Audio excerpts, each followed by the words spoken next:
ಮೊದಲ ಸಲ ಪರೀಕ್ಷೆ ನಡೆದಾಗ ಕ್ವಶನ್ ಪೇಪರ್ ಲೀಕ್ ಯಾಕಾಯಿತು ಅನ್ನೋ ಪ್ರಶ್ನೆ, ಎರಡನೇ ಸಲ ಪರೀಕ್ಷೆ ನಡೆದಾಗ ಅಷ್ಟು ಸ್ಟ್ರಿಕ್ಟಾಗಿ ಯಾಕೆ ಮಾಡಿದ್ರಿ ಅನ್ನೋ ಪ್ರಶ್ನೆ. ಇದನ್ನ ಹೆಂಗೆ ಒಪ್ಪೋದಕ್ಕಾಗುತ್ತೆ? ಎಸ್ ಜಗದೀಶ್ ಸದಮ್ ಅವರೇ. ಸರ್, ಈಗ ಪ್ರಪ್ರಥಮವಾಗಿ ಧರ್ಮೇಂದ್ರ ಪ್ರಧಾನ್ ರಾಜೀನಾಮೆ ಕೊಡಿ ಅಂತ ಕೇಳ್ತಾ ಇರೋದೇ ತಪ್ಪಿದೆ. ವಿದ್ಯಾರ್ಥಿಗಳು ನಮ್ಮ ಏನು ಅಂತ ಹೇಳಿದ್ರೆ ಧರ್ಮೇಂದ್ರ ಪ್ರಧಾನ್ ಅವ್ರನ್ನ ಅರೆಸ್ಟ್ ಮಾಡಬೇಕಾಗಿದೆ. ಅರೆಸ್ಟ್ ಮಾಡಿ ತನಿಖೆಗೊಳಪಡಿಸ್ಬೇಕು. ಆ ಡಿಮ್ಯಾಂಡ್ ಬಿಟ್ಟು ಪಾಪ ವಿದ್ಯಾರ್ಥಿಗಳು ಕನಿಷ್ಠವಾದಂತಹ ಒಂದು ಡಿಮ್ಯಾಂಡ್ ಮಾಡ್ತಾ ಇರೋದೇ ಈಗ ಕೇಂದ್ರ ಸರ್ಕಾರಕ್ಕೆ ಅಹಂಕಾರ ಬಂದಿರೋದು. ಏನು ಮಾಡ್ತೀರಾ ಮಾಡ್ಕೊ ಹೋಗ್ರಿ, ನೋಡೋಣ ನೀವು ವಿದ್ಯಾರ್ಥಿಗಳು ನಿಮ್ಮ ಕೈಯಲ್ಲಿ ಏನು ಮಾಡೋಕ್ಕಾಗ ಸಾಧ್ಯ ಅಂತ ಅಹಂಕಾರ ಪ್ರವೃತ್ತಿ ಇವತ್ತಿದೆ. ಇವತ್ತೇನು ಅರವಿಂದ್ ಕೇಜ್ರಿವಾಲ್ ಅವರು ಯಾವ ಸೆಕ್ಷನ್ ಯಾವ ಕೇಸಲ್ಲಿ ಅರೆಸ್ಟ್ ಮಾಡಬೇಕು ಅಂತೀರಿ ಧರ್ಮೇಂದ್ರ ಪ್ರಧಾನ್? ಸರ್, ತನಿಖೆಗಳು ಪಡಿಸ್ಬೇಕು ಸರ್. ಇವಾಗ ನಾವು ಪಂಜಾಬಲ್ಲಿ 1% ಮಂತ್ರಿ ಕೇಳ್ದ ಅಂತ ನಮ್ಮ ಮುಖ್ಯಮಂತ್ರಿ, ಪಂಜಾಬ್ ಮುಖ್ಯಮಂತ್ರಿಗಳು ಇಮಿಡಿಯೇಟ್ ಆಗಿ ACB ಕರೆಸಿ ತನಿಖೆಗೊಳಪಡಿಸಿ ಜೈಲ್ಗೆ ಹಾಕಿದ್ರು, ಅರೆಸ್ಟ್ ಮಾಡಿದ್ದಾರೆ. ಆ ಥರ ಮಾಡಿಸಿ ಇವತ್ತು ಇಷ್ಟು ನೂರಾರು ಪ್ರಶ್ನೆ ಪತ್ರಿಕೆಗಳು ದೇಶದಲ್ಲಿ ಇವತ್ತು ಲೀಕ್ ಆಗ್ತಾ ಇದೆ ಅಂತ ಹೇಳಿದ್ರೆ ಮಂತ್ರಿಗೇನು ಮಂತ್ರಿಗಳಿಗೆ ಅದನ್ನು ಪರಿಜ್ಞಾನ ಇರಲ್ವಾ?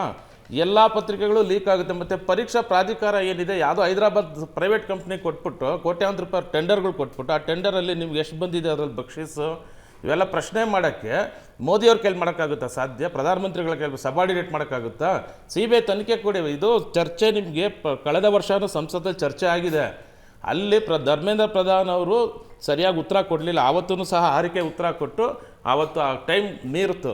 ಅದರದ್ದು ನೆಕ್ಸ್ಟ್ ವರ್ಷನೇ ಇವತ್ತು ಇಲ್ಲಿ ವಿದ್ಯಾರ್ಥಿಗಳು ಈ ರೀತಿಯಾದಂತಹ ಒಂದು ಹೋರಾಟದಲ್ಲಿ ಇಳಿದಿರೋದು.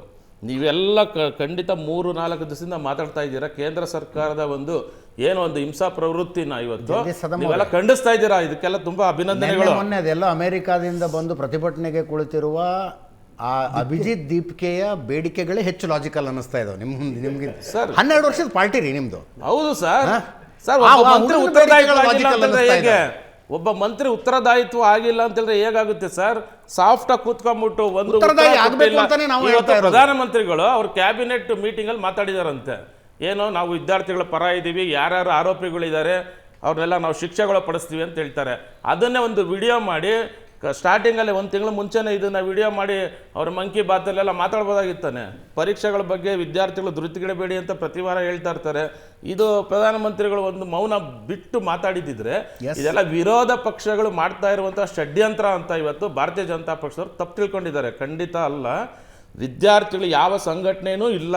ನೀವು ದಯವಿಟ್ಟು ಫ್ರೀಡಮ್ ಪಾರ್ಕಿಗೆ ಬನ್ನಿ. ನಾನು 3-4 ದಿವಸದಿಂದ ಅಲ್ಲಿದ್ದೀನಿ. ಯಾವ ಸಂಘಟನೆಯವರು ಇಲ್ಲ ಸರ್ ಅಲ್ಲಿ. ಆಮೇಲೆ ಯಾವ ಸಂಘಟನೆಗಳಲ್ಲೂ ಜನಗಳು ಇಲ್ಲ ಬಿಡಿ. 10 ಜನ 12 ಜನ ಬಿಟ್ಟರೆ ಒಂದು ಸಂಘಟನೆಯಲ್ಲಿ ಫ್ರೀಡಮ್ ಪಾರ್ಕಲ್ಲಿ ಪ್ರತಿ ದಿವಸ ನೋಡಿ 12 ಜನದ ಮೇಲೆ ಒಬ್ಬ ಸಂಘಟನೆ ಪ್ರತಿಭಟನೆ ಮಾಡೋಕ್ಕೆ ಕೆಪಾಸಿಟಿ ಇಲ್ಲ. ಇವತ್ತು ಯಾರು ಸಂಘಟನೆಗೆ ಇಲ್ಲವೇ ಇಲ್ಲ. ವಿದ್ಯಾರ್ಥಿಗಳು ಲಕ್ಷೋಪಲಕ್ಷ ಸಂಖ್ಯೆಯಲ್ಲಿ ಬಂದಿದ್ದಾರೆ ಅಂತ ಹೇಳಿದ್ರೆ ಯಾವ ವಿರೋಧ ಪಕ್ಷಗಳ ಹುನ್ನಾರನೂ ಇಲ್ಲ, ಯಾವ ಸಂಘಟನೆಗಳ ಹುನ್ನಾರನೂ ಇಲ್ಲ. ಅವ್ರಿಗೆ ಆಗ್ತಿರುವಂತಹ ಅನ್ಯಾಯನ ಪ್ರಶ್ನೆ ಮಾಡೋಕ್ಕೆ ಬಂದಿದ್ದಾರೆ. ಮತ್ತು ಅವ್ರ ತಂದೆ ತಾಯಿಗಳು ಮಾಡಿದ ತಪ್ಪು, ಏನು ತಪ್ಪು ಮಾಡಿದ್ದಾರೆ ತಂದೆ ತಾಯಿಗಳು? ಭಾರತೀಯ ಜನತಾ ಪಕ್ಷ ನರೇಂದ್ರ ಮೋದಿಯವರ ದೇಶದಲ್ಲಿ ನಾನು ದೊಡ್ಡ ಮಟ್ಟದ ಒಂದು ಪರಿವರ್ತನೆ ಮಾಡ್ತೀನಿ ಅಂತ ಏನು ಹೇಳಿದ್ರು 2014 ಅದಕ್ಕೆ ಮರಳಾಗಿ ಅವ್ರ ತಂದೆಗಳು ಮಾಡಿರೋ ತಪ್ಪಿಗೆ ಈಗ ಮಕ್ಕಳುಗಳು ಮಾಡ್ತಾ ಇದ್ದಾರೆ ವ್ಯವಸ್ಥೆನ. ಇದಕ್ಕೆಲ್ಲ ಅಭಿನಂದನೆ ವ್ಯಕ್ತಪಡಿಸ್ಬೇಕೇ ಹೊರತು ಈ ರೀತಿಯಾದಂಥ ಲಾಠಿ ಚಾರ್ಜು, ಈ ರೀತಿಯಾದಂಥ ಅಮಾನವೀಯ ಪ್ರವೃತ್ತಿನ ಕೇಂದ್ರ ಸರ್ಕಾರ ತಗೊಳುತ್ತೆ ಅಂತ ಹೇಳಿದ್ರೆ ಸಂಸ್ಕೃತಿಯ ರಕ್ಷಕರು ಮಾಡುವಂತಹ ಕೆಲಸನ.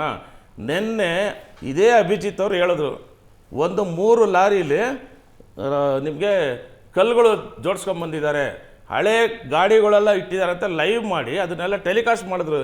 ಬೇಕು ಅಂತ ಈ ಹೋರಾಟನ ದಿಕ್ಕು ತಪ್ಪಿಸೋಕ್ಕೆ ಹಿಂಸಾತ್ಮಕ ರೂಪ ತಗೊಳಕ್ಕೆ ಪ್ರಯತ್ನ ಮಾಡ್ತಾ ಇದ್ದಾರೆ ಅಂತ ಅವರು ಓಪನ್ ಆಗಿ ಹೇಳಿದ್ರು. ಇದ್ರ ಹಿಂದ್ಗಡೆ ಯಾರಿದ್ದಾರೆ, ಈ ಷಡ್ಯಂತ್ರದ ಹಿಂದ್ಗಡೆ ಯಾರಿದ್ದಾರೆ ಅನ್ನೋದನ್ನ ತನಿಖೆ ಆಗ್ಬೇಕಲ್ಲ ಸರ್. ಶಾಂತಿಯುತ ಹೋರಾಟ ಇಷ್ಟು ದಿವಸ ನಡೀತು. ಹಿಂಸಾತ್ಮಕ ರೂಪ ತಗೊಳಕ್ಕೆ ಯಾರಿದ್ದಾರೆ ಹಿಂದ್ಗಡೆ? ಹಿಂಸಾತ್ಮಕ ರೂಪ ತಗೊಳಕ್ಕೆ ಯಾರು? ಕೇಂದ್ರ ಸರ್ಕಾರ ಇದರಲ್ಲಿ ಇನ್ವಾಲ್ವ್ ಆಗಿದೆ. ಭಾರತೀಯ ಜನತಾ ಪಕ್ಷದ ದೇಶದ್ರೋಹಿ ಗೂಂಡಾಗಳು ಇದರಲ್ಲಿ ಇದ್ದಾರೆ ಅಂತ ಓಪನ್ ಆಗಿ ಹೇಳ್ಬೇಕಾಗುತ್ತೆ. ತನಿಖೆಗೆ ಒಳಪಡಿಸಿ. Point taken.